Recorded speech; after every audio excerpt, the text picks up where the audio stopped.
Today we are talking about, I want to share about how to find joy, delight, excitement in challenging, stressful, difficult times, and why this is so important for us, especially as creatives. So before we dive in, let me introduce myself. My name is Kristen Iris Johnson. I am a film producer, writer, consultant, pleasure activist, and what I do, and that's going to tie into our topic today, is I help Black creatives, writers, filmmakers in particular, to learn how to use pleasure as a way to amplify their voice, boost their creativity, and make a bigger impact with whatever the work is that they're doing. So being able to do that, tying into today's topic of finding joy, finding pleasure, finding delight, finding excitement, nourishing yourself through challenging times.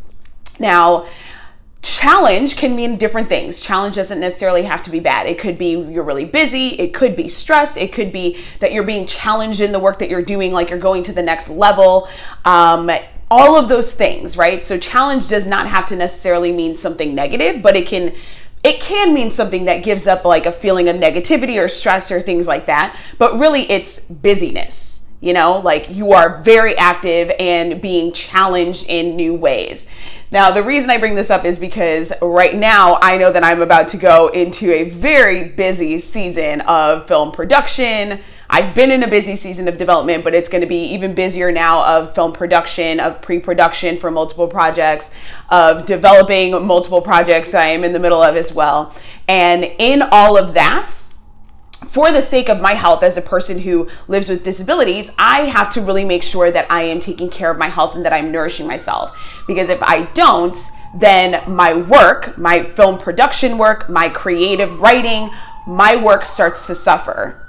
So for me, what I find as a creative, as a writer, as a producer that is really helpful, hello, thanks for jumping on, is that you have to learn how to continuously cultivate joy.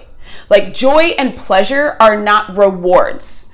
Joy and pleasure are a practice. And we don't think about it in that way. We think about like, oh, after I accomplish X, Y, and Z, after I do X, Y, and Z, after I take care of this or I finish my workday, then I get to do stuff that I enjoy. And so we have built in this society, Western society, a culture of pleasure and joy being something that you have to earn and that you don't get it until you do something else. Now, for people who are Black, a lot of that also involves you don't get pleasure and joy until you do something else for someone else, until you make money for someone else, until you do labor for someone else. And I'm here to break that. That's part of me being a pleasure activist, is saying that no, we as Black people, we deserve pleasure and joy at any moment. We are deserving because we are human. And so part of that is building a practice around pleasure, joy, enjoyment, delighting yourself and nourishing yourself, and not having it be a last thought, not having it be a secondary thing, and not having it be something that is a reward for hard work or for earning somebody else some money, right? So when you're doing this, when you're thinking about like challenging times, difficult times, stressful times, just very busy times, finding ways to cultivate a sense of pleasure and joy and excitement is only going to help further you in that, right? So there you go. So you said never looked at it that way.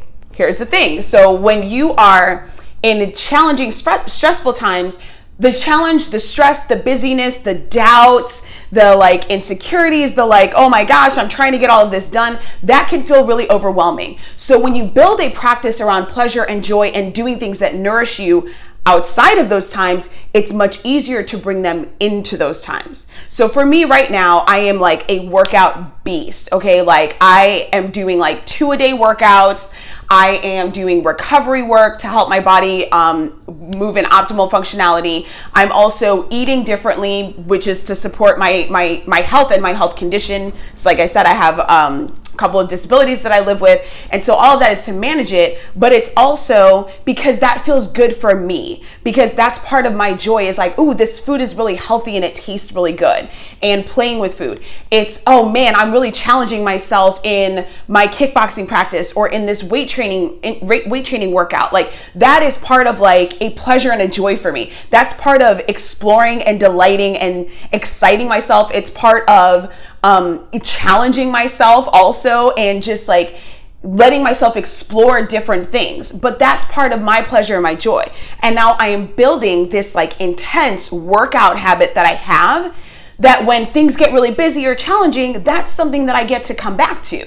That's something that I already have established that I get to fall into and say, okay, everything might be crazy, or I might be in doubt, or I might like want to cry because I'm overwhelmed, or things might feel really intense, but you know what? My workout feels really good and I'm going to go do that. My yoga mat, being on my yoga mat and being in my yoga practice feels really good. I'm going to go do that. So when you have these things that you set up ahead of time, it puts you in a position of already having the things that the practices, hey Carla, the practices, the habits, the activities that you already know make you feel good, that nourish your spirit, that nourish your creativity, that nourish your confidence, and that make you feel good. You can come back to those things so that the challenge, the stress, the busyness, the worry, the doubt, the craziness of whatever's going on doesn't overwhelm you. So that's part of building it as a practice. Again, pleasure and joy is a practice. It's not a reward. We think of it as a reward, but when you build it as an everyday life practice, it becomes something that's integral in everything that you're doing. And this is also really important because we have a culture of grind, right? Like grind and grind and grind and sacrifice. And I'm not saying you don't grind, and I'm not saying you don't sacrifice, but we will grind to the point of grinding ourselves into the ground. We will grind to the point of like sometimes damaging relationships or damaging our own health because we're trying to push. But if you're thinking about the life that you want to build and the way you want to feel in that life, is it grind? Is it stress? Is it, oh my God, my health is failing me because I'm pushing too hard? Is that where you want to be at the end of whatever you're trying to build? No, it's not. What you want, you guys, those of you who are here, like put some words in the chat. What are the things that you want to feel? Do you want to feel delighted? Do you want to feel excited? Do you want to feel vibrant? Do you want to feel at ease? Like whatever words it is, like how is it that you really want to feel when you've accomplished the things you want to accomplish? Because if you want to feel those things, then you need to start building that into the way you're getting there now. Because the way that you're getting there, the way that you're doing things is going to perpetuate more of it. If you're only building it in stress and in frustration and in grind and in depleting yourself, guess what? That's exactly how you're going to feel when you get to the end, when you accomplish what you want, if you even accomplish it. But if you're like, no, I want to feel delighted, I want to feel pleasure, I want to feel excited, I want to feel vibrant, I want to feel at ease, and you start building that into how you get there, you are continuously cultivating those things throughout the journey. It becomes part of what you're building and not an end result that you're hoping, but probably won't even get because you're not building it into it. So Teranique says, I want to feel at peace, excited, fulfilled. Those are great words. So then what you do now is you start looking for things of like, how can I feel at peace even when it's challenging?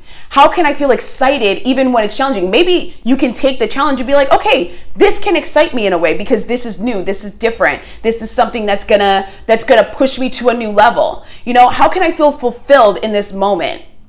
So finding ways of feeling those things now so that you can bring those into the work that you're doing, into the journey that you're on, and it becomes integral and woven into all of it so that when you get to whatever you're accomplishing, you're still gonna be feeling those things. It's not a reward, it's part of the journey. It's a practice. And the truth is, whenever you get whatever it is you're trying to accomplish, you're gonna want something else. Right? You're gonna want something. That's human nature. That's how we are. It's like we get something, we've changed, we've grown, now we want something else. We want that next level. We want something maybe that's a lateral level, that's something different. We always are gonna have wants. It's what keeps us moving forward. So pursuing those wants from a place of feeling really good, feeling in pleasure, feeling nourished, and taking care of yourself is gonna continuously be with you on that journey. So you build that practice first. You take it into everything that you're doing. You ask yourself when you're being challenged or stressed, okay, how can I find joy in this moment? How can I do something to delight me? How can I nourish myself right now? Make that your practice. And then as you do that, everything that you're building, it's actually going to flourish even more. Think about it. If you're trying to build let's say you're trying to build a business, do you think you're going to build that business better in stress and doubt and like feeling like you're losing your mind? Or do you think you're going to build it better when you're feeling delighted, excited, and nourished? I think everybody here knows the answer.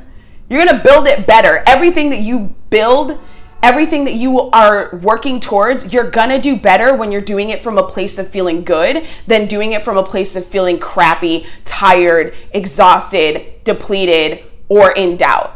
And so bringing that in is what's going to make the difference, not only in what you are able to accomplish, but how you actually get there and what it's going to feel like when you're there and what it's going to feel like on that journey, right? So I have been in that, oh my God, I'm so stressed, things are crazy, I have no money, blah, blah, blah, this is going wrong and this is going on and I don't understand and I don't know what to do, right? I've been there so many times. And I don't want to be back there again. And what I've learned is that I have to build these practices. That's why I'm a workout beast right now. That's why I was on my yoga mat this morning. I'm going to be working out in like an hour and a half from now. I'm going to be doing another workout. Okay, that's why I take time to journal, because journaling is something that delights me. It also helps clear my head. That's why I take time to do energy work. That's why I take time to kickbox. And I'm in my bedroom right now. I have a heavy bag in my bedroom. I set up half of my bedroom as a workout space because I know that that's what I need to nourish myself so that I can be at my best creative self and my best producer self, my best consultant self, so that I can step into the work and the life that I'm building and that I'm actively living from a place that feels good. And that's gonna not only serve me, but it's gonna better serve the people that I am trying to reach and the people that I'm working with. So hope this was helpful for you guys. Finding joy in challenge, finding pleasure in challenge, continuing to delight, excite, and ignite yourself through challenging or stressful or intense life moments. All of that is what's going to carry you through. So remember, pleasure and joy are practices. They are not an end result. They're not something that you earn. They're something that you practice. Now, some of the things that I mentioned today are actually part of, I was going to try and put it in the chat, but it's not going to work. I have a free workbook for Black creatives specifically on how to create your future vision, like get in that future vision of what it is that you want to build and how to start bringing that into your everyday. So a lot of what I'm talking about here about building a practice, you're going to get a deeper in that workbook. So you can go to the link in my bio if you're on Instagram, or you can go to kristeniris.com/ what is it? /vision. Sorry. kristeniris.com/vision is where you can go and download it. It's totally free and it will walk you through all these steps on how to get really clear on your future vision and how to really start cultivating that even now as you are working towards that vision. It's really, really good stuff. So go ahead and get that workbook. Again, click the link in my bio or go to kristeniris.com/vision, and I will see you guys on the next live, which will be tomorrow because it will be Black Writer Wednesday, and I already know what I'm going to be chatting about. So I will see you guys then. Thank you for joining me here.